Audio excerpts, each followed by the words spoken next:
ಇಂದೇ ಡೌನ್ಲೋಡ್ ಮಾಡಿ ಮತ್ತು ನಿಮ್ಮ ನೆಚ್ಚಿನ ಶೋಗಳನ್ನ ಆನಂದಿಸಿ. ಸರಸ್ವತಿ, ಸರಸ್ವತಿ, ಅನಾಹುತ ಆಗಿದೆ.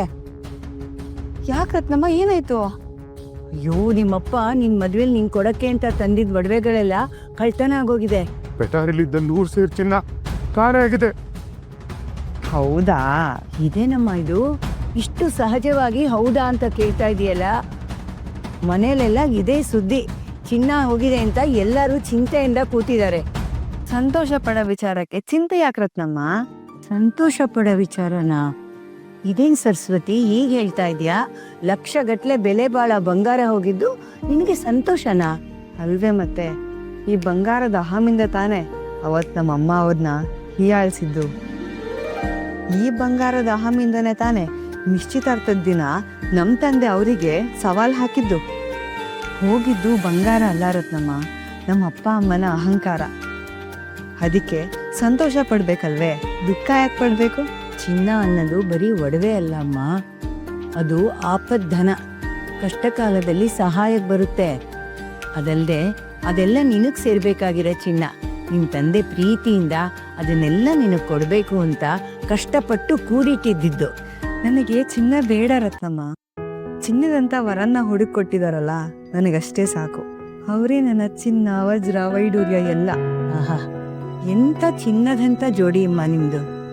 ಚಿನ್ನ ಕಳ್ತನ ಆಗಿದೆ ಅಂತ ಗೊತ್ತಾದಾಗ ಅವ್ರೇನ್ ಹೇಳಿದ್ರು ಗೊತ್ತಾ? ಏನ್ ಹೇಳಿದ್ರು ಅವರು? ನಾವು ಬೆಳ್ಳಿ ಬಂಗಾರ ಬೇಕು ಅಂತ ನಿಮ್ಮನ್ನ ಯಾವತ್ತೂ ಕೇಳೂ ಇಲ್ಲ. ಅದು ನೀವು ಅನ್ಕೊಂಡಿರೋದಷ್ಟೇ. ನಮಗೆ ಬೇಕಾಗಿರೋದು ಚಿನ್ನದಂತ ಗುಣ ಇರೋ ನಿಮ್ಮ ಮಗಳು. ಅದಕ್ಕೋಸ್ಕರ ನಿಮ್ ಬಲವಂತಕ್ಕೆ ನಾವಿದನ್ನ ಒಪ್ಕೋಬೇಕಾಯ್ತು ಅಂತ ಹೇಳಿದ್ರು. ಈಗ ನೀವು ಕೊಟ್ರು ಕೊಡದೇ ಇದ್ರು ಮಾತಕ್ ತಪ್ಪದೇ ಇರೋ ಹಾಗೆ ನಡ್ಕೋತೀವಿ ಅಂದ್ರು. ಹಾಗಂತ ನಿಮ್ಮನ್ನ ಅವಮಾನ ಮಾಡ್ತಿದೀವಿ ಅಂತ ತಪ್ಪಾಗಿ ತಿಳಿಬೇಡಿ. ಬಂಗಾರ ಹೋದ್ರೆ ಏನಾಯ್ತು? 4 ಮಣ ತೂಕ ಇರ ಬಂಗಾರದ ಗಟ್ಟಿ ಅಂತ ನಿಮ್ ಮಗಳನ್ನೇ ಕೊಡ್ತಾ ಇದೀರಲ್ಲ, ಅದಕ್ಕಿಂತ ಇನ್ನೇನ್ ಬೇಕು ಅಂದ್ರು. ನಾನು ಹೇಳಿಲ್ವ ರತ್ನಮ್ಮ, ಅದು ಬರೀ ಬಂಗಾರ ಅಲ್ಲ, ಬೆಲೆ ಕಟ್ಟಲಾಗದಂತ ವಜ್ರ. ನನಗ್ ಗೊತ್ತಿಲ್ವಮ್ಮ ನೀನ್ ಎಂತವಳು ಅಂತ. ನೀರಲ್ಲಿ ಹುಟ್ಟಿದ್ರು ನೀರನ್ನೇ ಅಂಟಿಸ್ಕೊಳ್ದೇ ಇರ ಅಂತ ತಾವ್ರೆ ಹೂವಿನ ತರದವಳು ನೀನು. ಬಂಗಾರದ ಒಳೆಲೆನ ಬಾಯಲ್ಲೇ ಇಟ್ಕೊಂಡು ಹುಟ್ಟಿದ್ರು ಬಂಗಾರನೇ ಬೇಡ ಅಂತ ಅನ್ನೋ ಬಂಗಾರದಂತ ಮನ್ಸಿನ ಹುಡುಗಿ ಅಮ್ಮ ನೀನು. ಸದಾ ಸುಖವಾಗಿ ಬಾಳಮ್ಮ.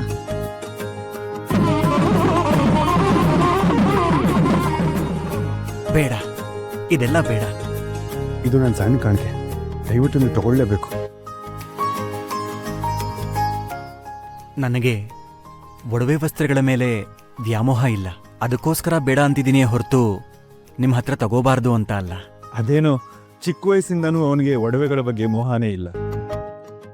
ನೀವು ಮನಸ್ಸಲ್ಲಿ ಏನು ಇಟ್ಕೋಬೇಡಿ, ಶುಭ ಕಾರ್ಯ ಆಗ್ಲಿ ಬಿಡಿ. ಅವರಿಗೆ ಮೋಹ ಇದೆ ಇಲ್ವೋ ಗೊತ್ತಿಲ್ಲ, ಆದ್ರೆ ಇಷ್ಟು ದೊಡ್ಡ ಕುಟುಂಬಕ್ಕೆ ಅಳಿಯನಾಗಿ ಬರ್ತಿರೋನ್ಗೆ ಒಂದು ತೊಲ ಬಂಗಾರ ಕೊಡೋಕ್ಕಾಗದೇ ಇರೋಷ್ಟು ಪರಿಸ್ಥಿತಿ ನಿರ್ಮಾಣ ಆಗೋಗ್ಬಿಟ್ಟಿದೆ. ನಾನು ಮಾತಾಡಿ ಚಿನ್ನ ಇವತ್ತಲ್ಲ ನಾಳೆ ನಾನು ಕೊಟ್ಟೇ ಕೊಡ್ತೀನಿ. ಸದ್ಯಕ್ಕೆ ನೀವು ಇದನ್ನ ಹಾಕೊಳ್ಳೇಬೇಕು. ಗುರುಗಳ ಮೇಲೆ ಆಣೆ, ಬೇಡ ಅನ್ಬಾರ್ದು.